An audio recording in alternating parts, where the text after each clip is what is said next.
Boa noite, confira os destaques do Rural Notícias desta segunda-feira, 26 de julho. Ministra da Agricultura Tereza Cristina destaca políticas brasileiras de segurança alimentar durante pré-cúpula de sistemas alimentares, que começou em Roma, na Itália. Geada da semana passada causa perdas de 30% em produção de café em Cabo Verde, Minas Gerais. Previsão do tempo indica frente fria nesta semana e queda de temperaturas no centro e sul do Brasil, com possibilidade de geadas e neve. De olho no clima, contratos futuros do café arábica voltam a subir na Bolsa de Nova York. O grão encerrou o dia cotado em alta de quase 10%. Banco Central eleva a projeção do PIB para o final do ano e estimativa do dólar também é revisada para cima. Tem ainda as cotações, análises e muito mais. Rural Notícias está no ar.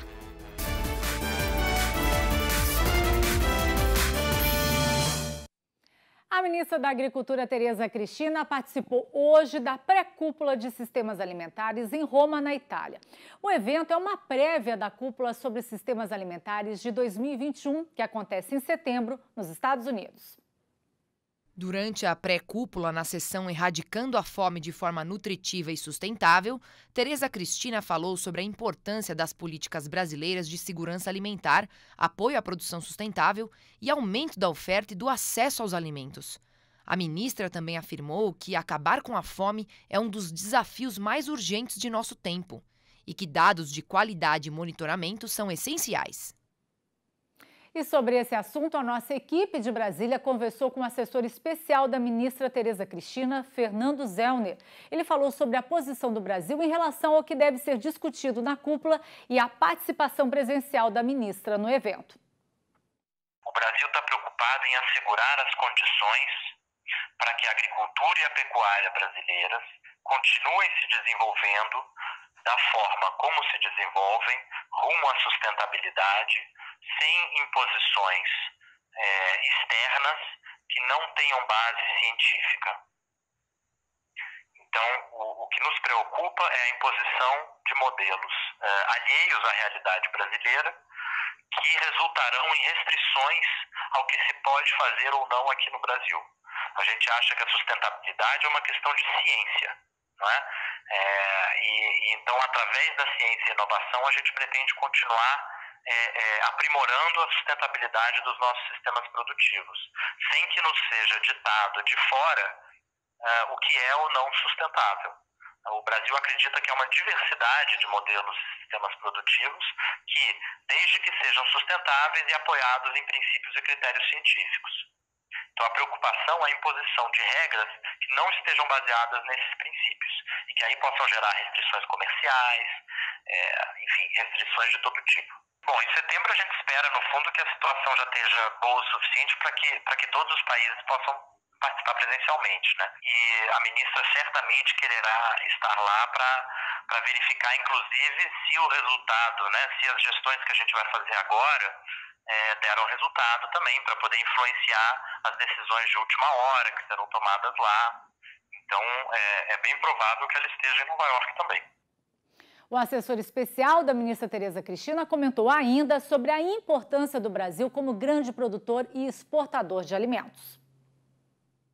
Todo mundo quer saber o que o Brasil está pensando, né? A gente é sempre procurado, há um interesse grande da mídia internacional, há um interesse grande de outros países, né? O Brasil, quer dizer, como guardião da Amazônia, como um dos grandes exportadores, como você mencionou, um país mega diverso, quer dizer, o nosso papel, né, na promoção do desenvolvimento sustentável, no enfrentamento à mudança do clima, em tudo isso é vital. O Brasil é certamente um dos grandes players que não podem ser ignorados. Então, todo mundo tem interesse em saber o que o Brasil está fazendo, em que a gente participe, em convidar o Brasil, certamente. E a gente continua nesse tema com Miguel Daúde, que já está conectado aqui com a gente, porque a gente quer saber o que você destaca das discussões que começaram hoje em Roma e quais são as tendências de que deve ser falado na cúpula que vai acontecer em setembro. Daúde, boa noite, bem-vindo aqui com a gente, bom início de semana. Boa noite, Kelly Ávila, boa noite a todos. Bom, Kelly, nós temos que dividir duas coisas, a questão ambiental e a questão da ONU, onde ela coloca a cúpula dos sistemas alimentares de 2021, onde tem 5 temas, né? O objetivo desta cúpula é acabar com a fome no mundo, né? O Brasil não será punido pela forma como ele produz alimento e como ele produz carne, porque está consolidado, como a ministra bem colocou, que o Brasil busca uma situação técnica, científica para isso. O problema de o Brasil ser boicotado na produção do alimento está mais concentrado na questão da Amazônia. Então, vamos deixar essas duas coisas bem divididas. E vamos lá. O Brasil, olha, Kelly, eu tenho uns dados aqui bastante interessantes. Em 1950, a população do planeta Terra tinha 2,5 bilhões de habitantes. E agora, em 2021, 7,8 bilhões de habitantes. Ela mais que triplicou. Aí eu vou chamar a atenção para um economista inglês, na metade do século XVIII, onde ele dizia o seguinte, que a população do planeta Terra estava crescendo numa progressão geométrica e a produção, de alimento irá crescer numa progressão aritmética. Então, num dado momento, a população do planeta morreria de fome e de doenças porque não teria condições de produzir alimento. Então, você vê, em 70 anos, quer dizer, o mundo ele produz alimentos para ser consumido por toda a sua população, graças a essa colocação que a ministra fez. Quer dizer, a tecnologia, você vai se aperfeiçoando. Quem acompanha a agricultura brasileira sabe bem disso. A pecuária, a própria agricultura, e preservando o ambiente, né? Não tem dúvida que o Brasil será um grande player. Agora, caminhando para finalizar o meu comentário, eu diria o seguinte, em 2050, por previsão da ONU, a população do planeta Terra vai ter 9,5 bilhões de pessoas. E o Brasil será responsável em atender grande parte dessa demanda. Lá, porque o Brasil tem todas essas condições, né?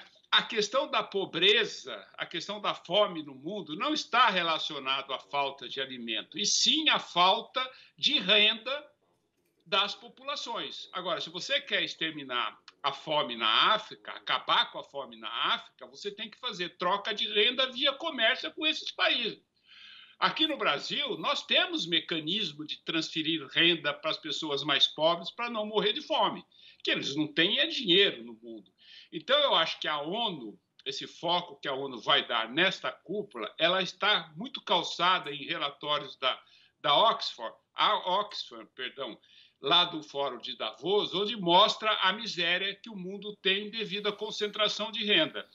O mundo, Kelly, tem 2.100 milionários que detêm 60% da riqueza mundial. Okay. Você imaginou?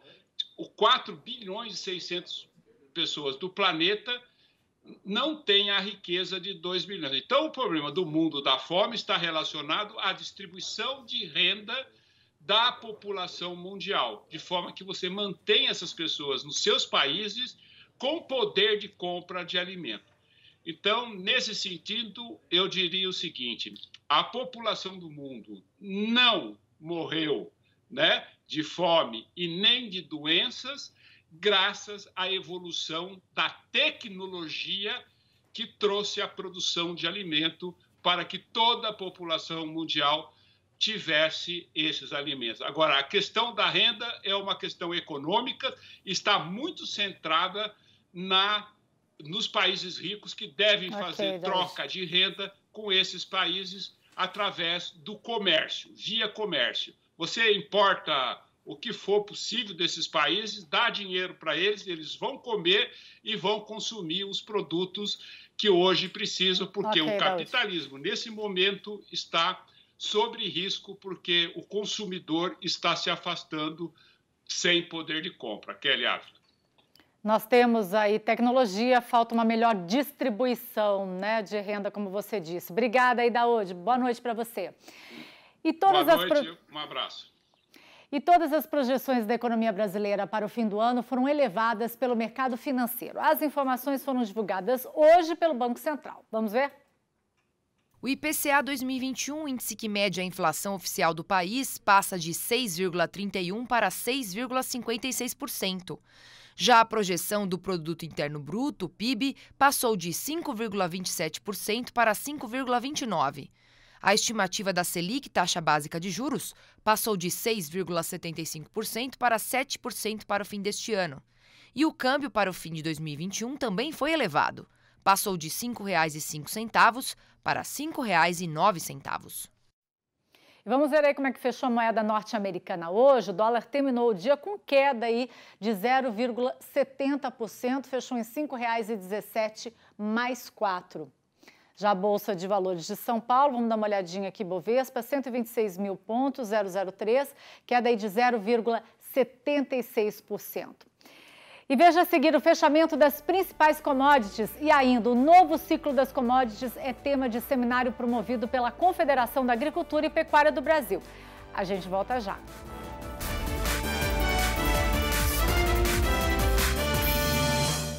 De volta à sua tela e a gente vai fazer uma pequena correção. No final do primeiro bloco, nós falamos que a Bolsa de Valores de São Paulo fechou com queda, mas o indicador teve alta aí, corrigindo de 0,76%.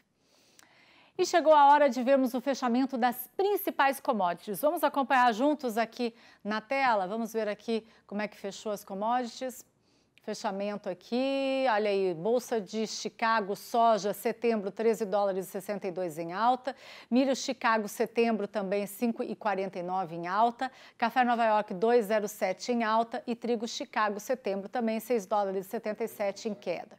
Agora o fechamento aqui no mercado físico, soja Paraná R$ 163,00 em alta, milho São Paulo R$ 106,00 também em alta, boi B3 julho R$ 317,65 em alta e café Sul de Minas, variação aí de R$ 1.060 a R$ 1.070 também em alta. E a colheita do milho segunda safra continua em todo o país. Vamos ver o relato de uma produtora de milho de Maracaí, interior de São Paulo. Ela participou do projeto lá no início do plantio e mostra agora a colheita com os prejuízos provocados pela estiagem.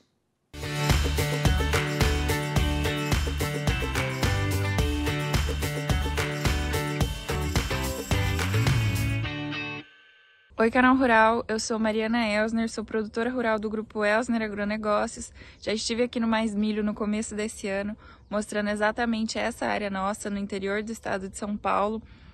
E eu trouxe, naquela época a gente estava com o milho recém-plantado, eu trouxe que as perspectivas para esse ano eram bem positivas, mas infelizmente não foi o que aconteceu. A gente sofreu bastante com a seca, que há mais de 30 anos não acontecia, e em seguida com a geada, então a lavoura acabou ficando bem judiada. Segundo a análise das nossas agrônomas, a perda foi de mais de 80% nessa área. Mas como todo bom produtor, na próxima safra estamos aí de novo, tentando mais uma vez, porque o agro não pode parar. Muito obrigada, Canal Rural, até a próxima.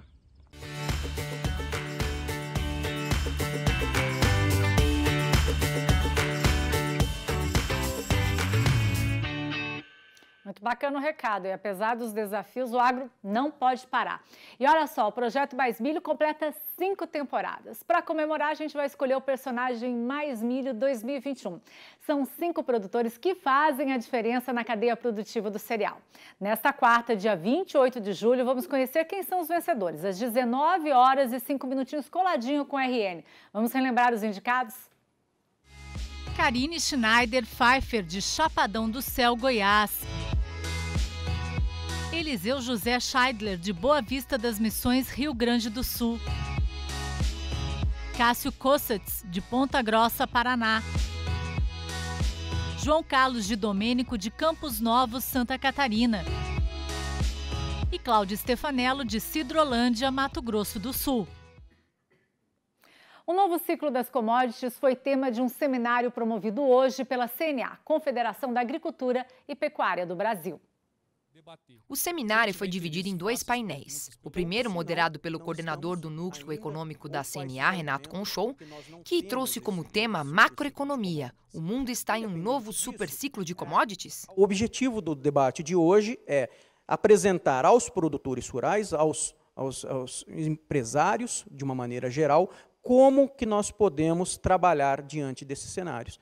E também para os formuladores de política pública aqui de Brasília, como que nós podemos usar este momento, seja ele mais duradouro ou seja ele mais curto, como que a gente pode utilizar isso na formulação de política pública para alavancar os bons resultados do Brasil e também dos produtores rurais brasileiros. Acho que fica muito claro, né, Bruno, que a gente pode ter uma bênção, sim, isso do ponto de vista de aumento dos preços das commodities, sobretudo as agrícolas, e talvez até puxar um gancho do Brasil cada vez mais ampliar a sua questão de acordos comerciais no mundo, diante de um mundo cada vez mais globalizado e integrado, como nós vimos nos últimos anos. Já o segundo painel, conduzido pelo diretor técnico da CNA, Bruno Luque, discutiu como esse ciclo impacta a renda do produtor rural brasileiro. Como as commodities agro, nesse momento, estão se comportando? Será que a gente vai ter as mesmas impressões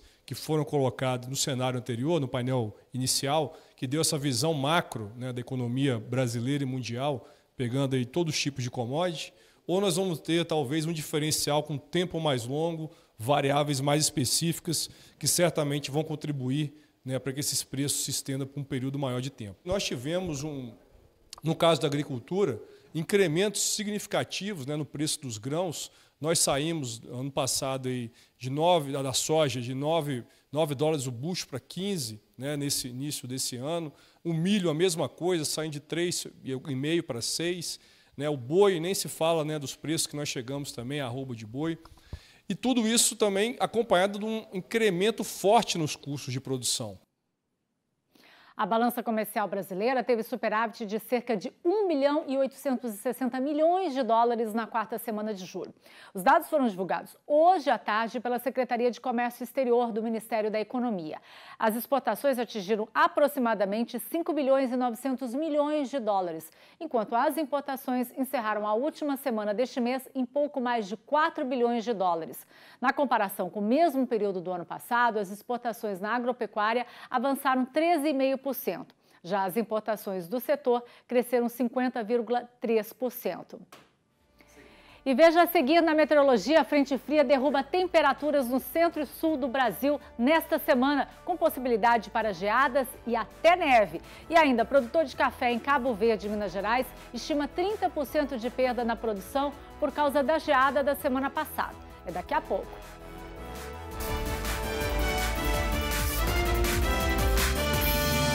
Estamos de volta para falar de meteorologia e para falar também de frio. A geada dos últimos dias atingiu a lavoura de café do produtor Marcos Vinícius Viana, de Cabo Verde, Minas Gerais. Ele estima que 30% da produção já tenha sido perdida e está preocupado com as entregas futuras. Essa lavoura aqui significa que no total de 30% da minha produção estimada para 2022. É uma lavoura que tinha um potencial aí em torno de 75 sacos por hectare e pelo que a gente está avaliando aqui, a gente vai ter que realizar uma poda drástica nela.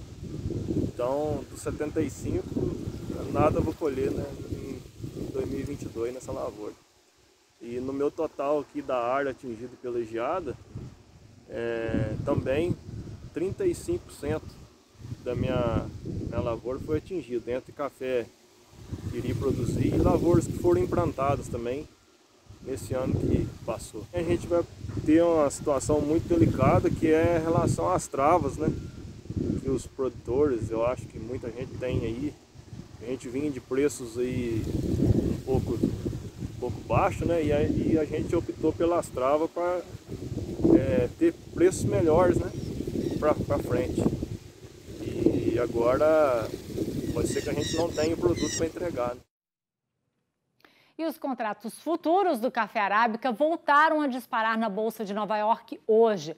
Após queda de 2,4% na última sexta-feira, o grão encerrou o dia cotado a $2,07 por libra-peso, alta de quase 10%. O analista de mercado Eduardo Carvalhais aponta as tendências para o mercado do grau. Nós imaginávamos que não seria mais possível, com esse aquecimento global, uma geada que pegasse largamente, amplamente os cafezais brasileiros, pois essa pegou. Veio aqui desde a Baixa Mogiana de São Paulo, da região de Leme, do Espírito Santo do Pinhal, foi subindo pela Alta Mogiana, queimou bastante a Alta Mogiana Paulista, a região da Serra da Mantiqueira, sul de Minas, indo até o Cerrado Mineiro. E agora, com a subida de uma nova frente fria, que deve chegar na próxima quarta ou quinta-feira, os preços estão novamente subindo. O mundo está sem estoque, os estoques são muito baixos, tanto no exterior, nos países consumidores, como aqui no Brasil. Nós estamos colhendo uma safra de ciclo baixo, que quebrou ainda mais por causa da seca do primeiro semestre.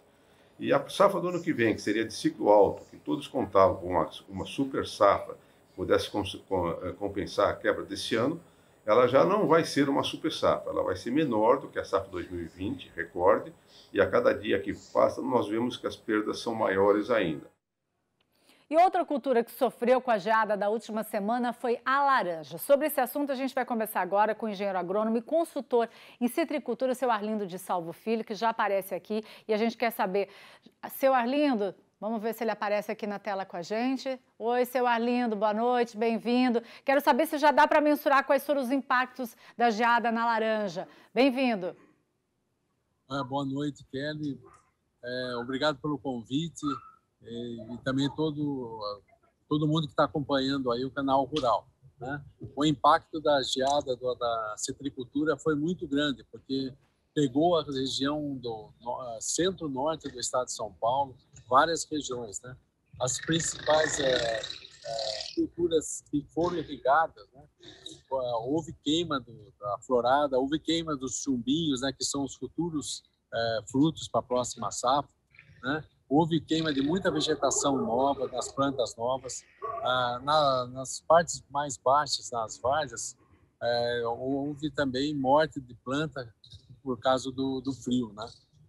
Então, a perspectiva aí de alta de preço, principalmente a tangerina, né? As tangerinas, começa aqui a Poncã, que é a época de colheita agora, sofre uma queima aqui e se torna imprópria para o mercado de mesa, já que é uma fruta consumida no mercado interno e a indústria não moe Poncã, né? A indústria de suco.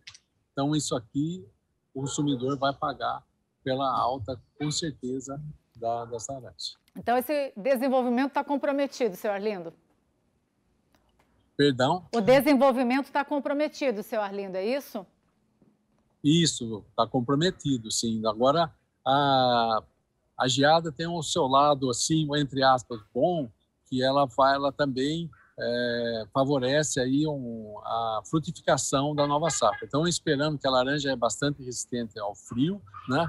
Ela pode dar uma segunda florada. Mas quem irrigou para escapar do calor que faz a florada e também derruba o chumbinho, acabou sendo prejudicado aí pela consequência da geada. Então, agora a esperança é de nova florada e para ter uma produção ainda maior. Mas a citricultura vem passando 2 anos de seca muito grave. Os frutos estavam pequenos e na região norte, regiões que não costumam gear, né, houve queima dessa fruta, essa fruta caiu, né? As frutas que ficaram no pé vão ser cristalizadas por causa da baixa temperatura, o que deve acarretar um rendimento maior para a indústria de suco, nas laranjas destinadas à indústria de suco. E isso também o produtor vai perder peso dessa fruta, vai ter prejuízo também, porque as frutas vão ficar mais leves, e a indústria de suco vai ter muito menos suco dentro da fruta do que era esperado. Então, mais frutas para dar 1 tonelada de suco. Seu Arlindo, rapidinho, qual que é a dica agora, qual que é o manejo agora para essa pós-geada aí? Qual que é o manejo adequado? Muito obrigado pela pergunta. Olha, assim, para prevenir a geada, então quem tem irrigação é molhar bem o solo ficar encharcado. fazer uma aplicação de potássio nas folhas, uma aplicação bem rápida, junto com uma alga marinha para tirar o estresse da planta e também com o aminoácido que a gente se encontra no mercado, várias marcas, né? Então eu recomendaria isso, né? Fazer uma aplicação rápida para poder proteger, porque está confirmado um novo frio para essa semana, né? Então, pior do que esse, esperamos que as previsões não sejam tão drásticas assim, mas se vier, pelo menos você está protegido. Também colocar um açúcar, um melaço nessa pulverização, também excelente para dar um pouco de energia para a planta. Senhor Lino, muito obrigada aí pelas informações, também pelas dicas. Uma boa noite. A gente vai torcer aí para que essa geada, se vier, não venha forte aí, para que tenha tudo bem aí, que siga tudo bem nas lavouras. Muito obrigada, uma boa noite para o senhor. Volte mais vezes com a gente, tá bom? Eu que agradeço a oportunidade de passar essa informação para o produtor, porque os produtores estão desesperados com a geada que aconteceu e a próxima que está prevista, tá? Boa noite a todos que acompanham o Canal Rural. Muito obrigado, Kelly. Obrigada, seu Arlindo. Boas dicas aí para o produtor. Vamos ver então como é que fica a previsão do tempo para todo o país com a Desirê Brandt, da Somar Meteorologia. Boa noite, Desirê.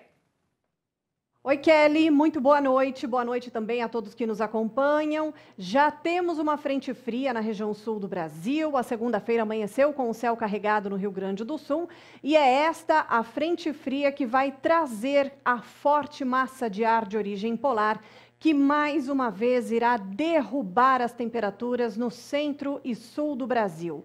A expectativa é de queda de neve e formação novamente de geadas fortes e amplas na região sul do Brasil, também em áreas produtoras do sudeste e até mesmo do centro-oeste do país, como é o caso do estado de Mato Grosso do Sul.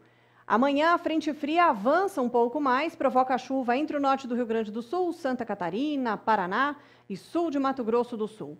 A temperatura começa a cair nesses próximos dias e aí, por causa da combinação de muito frio, ainda com muita umidade, isso favorece a queda de neve em algumas localidades. Os termômetros estarão abaixo de zero em muitos municípios do sul do Brasil nesses próximos dias. E abaixo de 3, 2 graus em São Paulo, sul de Minas e sul de Mato Grosso do Sul, o que vai favorecer a condição de geadas, isso especialmente no final da semana. A sexta-feira promete ser o dia mais gelado entre o centro-oeste e o sudeste do país. Bom, a neve pode acontecer de quarta para quinta-feira, porque ainda vai ter muita umidade e a temperatura já vai estar despencando na região sul.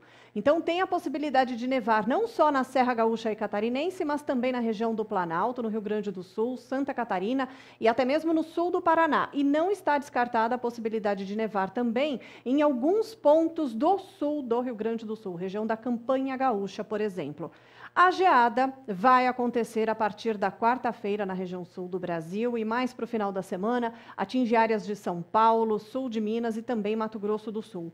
A geada poderá prejudicar, afetar mesmo áreas produtoras de tabaco em Santa Catarina, milho no Paraná, trigo no oeste do Paraná, hortaliças no sul do estado de São Paulo, café, mais uma vez, no sul de Minas, além de cana-de-açúcar e as áreas de citros, especialmente do interior do estado de São Paulo. Então, para detalhar mais essa condição de frio, na quinta-feira, principalmente, a temperatura vai abaixo de zero na região de Canoinhas, região produtora de fumo em Santa Catarina. Então, teremos mínima de -4 na quinta e também na sexta-feira. O sábado ainda muito frio e ainda com possibilidade de gear.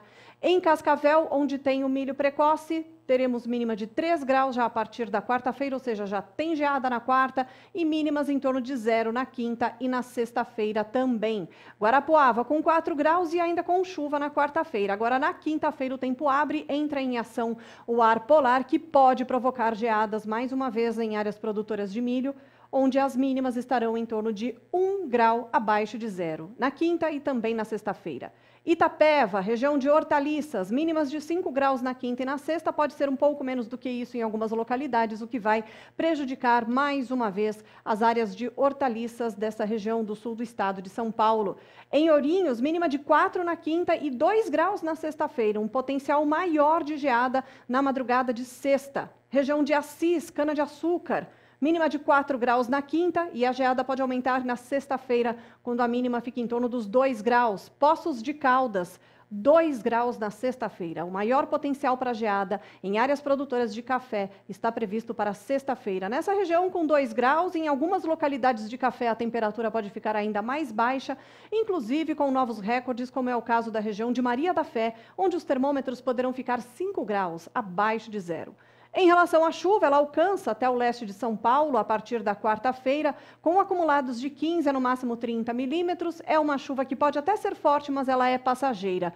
Semana que vem tem chuva de novo entre o sul e o sudeste, com baixos acumulados, e aí o frio aos pouquinhos vai diminuir a partir do próximo domingo. Mas até o sábado, expectativa de muito frio no sul, São Paulo, Minas Gerais e Mato Grosso do Sul. É com você, Kelly. Obrigada, Desirê. Estamos preparados. E veja o que mais foi destaque hoje no nosso Giro de Notícias. A colheita do milho, segundo a safra, atingiu 39% da área plantada no centro-sul do país, alta de 9 pontos percentuais na comparação com a semana anterior. Os dados foram divulgados pela consultoria AG Rural, que aponta os trabalhos de campo em Mato Grosso como principal fator para o avanço da colheita. No entanto, a colheita segue atrasada em relação aos 53% da safra passada. A relação de troca entre ovos e milho, um dos principais insumos utilizados para a ração dos animais, aumentou na parcial de julho. É o que indica o CPEA, que levantou dados do início do mês até o último dia 22. O que explica esse cenário é o comportamento do cereal, que subiu, mas em maior intensidade que o preço dos ovos. As geadas reportadas na semana passada atingiram cerca de 200 mil hectares cultivados com café arábica no Brasil. Segundo as estimativas preliminares da Companhia Nacional de Abastecimento, essas áreas devem apresentar danos entre leves a severos. Para a Associação Brasileira de Cafés Especiais, a projeção é de um corte de 10% na safra de 2022, que estava projetada inicialmente em 68 milhões de sacas. E você vai ver no próximo bloco, a apicultura é tema do quadro Pergunta do Produtor de hoje. Estou te esperando, não saia daí.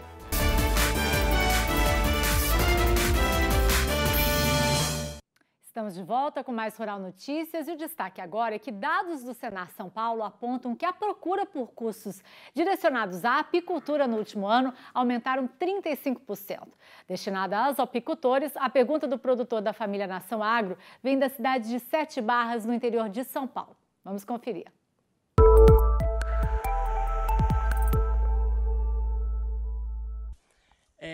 Após uma colmeia ficar órfã de uma abelha rainha,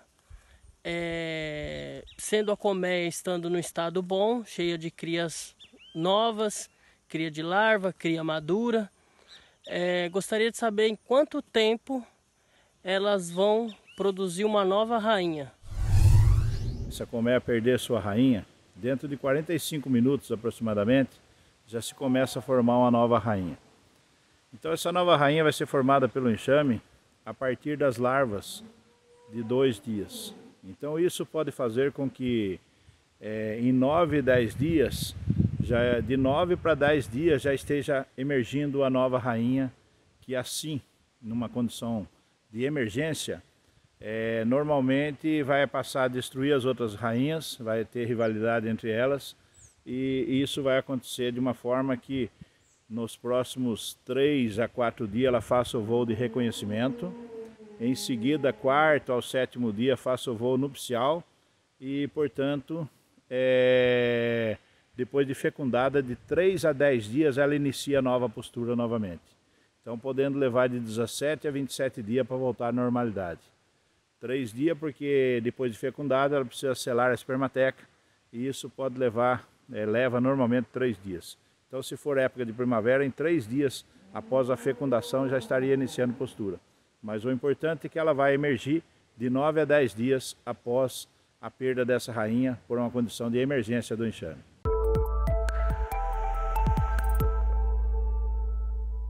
É fantástico esse trabalho das abelhas, né? E olha só, o Tobias Ferraz, da família Nação Agro, tem um recado para você. Na próxima quarta-feira, 28 de julho, Dia do Agricultor, tem Caravana Família Nação Agro em Araraquara. nós vamos falar sobre legislação trabalhista e também sobre a legislação de armamento no campo, dentro da propriedade rural. Você pode acompanhar a partir das 10 da manhã pelo YouTube do Canal Rural e pelo site Nação Agro.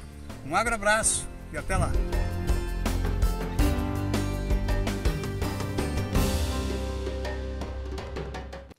Seja como planta para cobertura de solo no plantio direto, adubação verde ou pastejo, o milheto vem sendo cada vez mais utilizado no Brasil. Acompanhe na reportagem da TV Balsas. O ciclo normal do milheto varia entre 130 e 140 dias.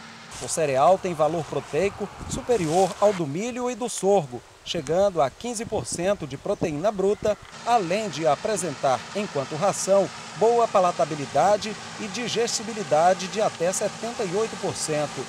O milheto não deve ser encarado pelos agricultores como concorrente do milho e do sorgo na safrinha. Cada cultura tem suas características próprias e apresenta bons resultados dependendo dos tratos culturais. O que deve ser levado em conta na hora do plantio é a finalidade da cultivar e o custo-benefício. DR300 é uma variedade que a gente tem adaptada para a região e tem há tempos já dado um retorno. O custo de produção vai depender muito do investimento que você quer pôr no milheto. Porque vai depender dos fatores climáticos, se vale a pena investir em adubação, se vê que vai ter retorno de chuva, né, a gente aumenta o investimento, senão, então é muito variável isso aí. Os irmãos Marcos e Marcelo Sandri têm uma área de cultivo de 6.080 hectares. Desses, 5.400 são de sequeiro, divididos entre soja e milho. O restante destinado ao cultivo irrigado na produção de sementes. Ao final da primeira safra, pouco mais de 3.000 hectares são ocupados com milheto consorciado com a braquiária brisanta, fazendo a rotação de cultura no sistema lavoura-pecuária e aumentando a fitomassa da área para proteger a biodiversidade do solo. Então a gente faz esse consórcio visando a matéria orgânica, né, fazer a manutenção de solo, e ao mesmo tempo visando a colheita do milheto, né? Quanto tiver dando para colher, retornando, a gente aplica mais investimento e retorno, né? Os talhões onde o milheto desenvolveu bem estão sendo colhidos com uma produtividade média de 15 sacas por hectare. Um resultado satisfatório diante dos preços atuais praticados no mercado de grãos. Se comparado aos preços da safra passada, o valor da saca de milheto praticamente dobrou em 2021.